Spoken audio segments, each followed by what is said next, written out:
ମୁଁ ଆଜିକି 17 ତାରିଖରୁ ଏଫଆଇଆରଟି ଲଞ୍ଚ କରିଥିଲେ ଏବଂ ଆଇଏଏସ୍ ମଧ୍ୟ ଏଫଆଇଆରଟିର ନକଲ କପି ମୋତେ ଦେଇଛନ୍ତି ଏବଂ ପ୍ରତିଶ୍ରୁତି ଦେଇଥିଲେ 7 ଦିନ ମଧ୍ୟରେ ଦୋଷୀକୁ ଦଣ୍ଡ ଦିଆଯିବ, ଆରେଷ୍ଟ ମଧ୍ୟ କରାଯିବ।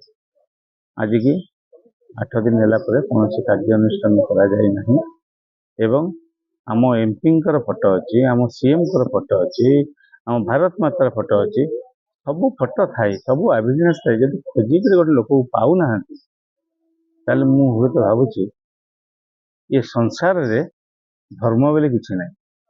ଯୋଉଠି ଧର୍ମ ନଥାଏ ଆମେମାନେ ଆମକୁ ତ୍ୟାଗ କରିବା ପାଇଁ ଆମେ ଯେମିତି ମହାତ୍ମା ଗାନ୍ଧୀ ନିଜକୁ ଉତ୍ସର୍ଗିତ କରିଥିଲେ ଆମେ ସେମିତି ଅନଶନରେ ବସିବୁ, ଖାଇବୁ ନାହିଁ, ପିଇବୁ ନାହିଁ ଯେତେ ଦିନ ପର୍ଯ୍ୟନ୍ତ କାର୍ଯ୍ୟାନୁଷ୍ଠାନ ନ ହୋଇଥିବ।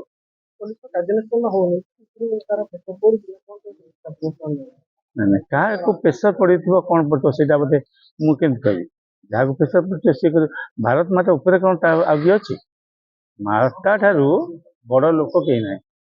ପ୍ରଥମେ ମା, ତିରଙ୍ଗା ପତାକା, ଦ୍ୱିତୀୟରେ ହେଉଛି ଧ୍ୱଜା, ତୃତୀୟ ହେଉଛି ପାର୍ଟି।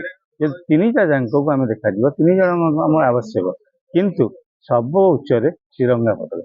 ତିରଙ୍ଗା ପତାକାକୁ ଆମେ ଅସମ୍ମାନ କରିବା ପାଇଁ ସେଥିପାଇଁ କେତେ ଲୋକ ମରିଛନ୍ତି ସେଟା ଆପଣମାନେ ଇତିହାସରେ ପଢ଼ିଛନ୍ତି, ସବୁଥିରେ ପଢ଼ିଛନ୍ତି। ଆଉ ଆମେ ଯଦି ଆମେ ସେଥିପାଇଁ ବଳିଦାନ ଦିଆଯିବ ସେଥିପାଇଁ କିଛି ଅସୁବିଧା ମଧ୍ୟ ନାହିଁ। 7 ଦିନ ତଳେ ଯେଉଁ ତିରଙ୍ଗାକୁ ଅସମ୍ମାନିତ ହେଇଥିଲା ସେଥିପାଇଁ ସାଲେପୁର ନେତା ହିମାଂଶୁ ମହାନ୍ତି ସେଥିପାଇଁ ଏତଲା ଦେଇଥିଲେ। ଆଇଆଇସି ମହୋଦୟ 7 ଦିନ ଭିତରେ କାର୍ଯ୍ୟକ୍ରମ କରିବେ ବୋଲି କହିଥିଲେ ଯେ ଦୋଷୀ ଯିଏ ମାନେ ହେଇଛି ତାକୁ ଦଣ୍ଡ ଦିଆଯିବ ଏବଂ ତାକୁ ଧରାଯିବ, କିନ୍ତୁ ଏପର୍ଯ୍ୟନ୍ତ କିଛି ପଦକ୍ଷେପ ନେଇ କିଛି ପ୍ରୋସିଡ଼ିଂ କରିନାହାନ୍ତି।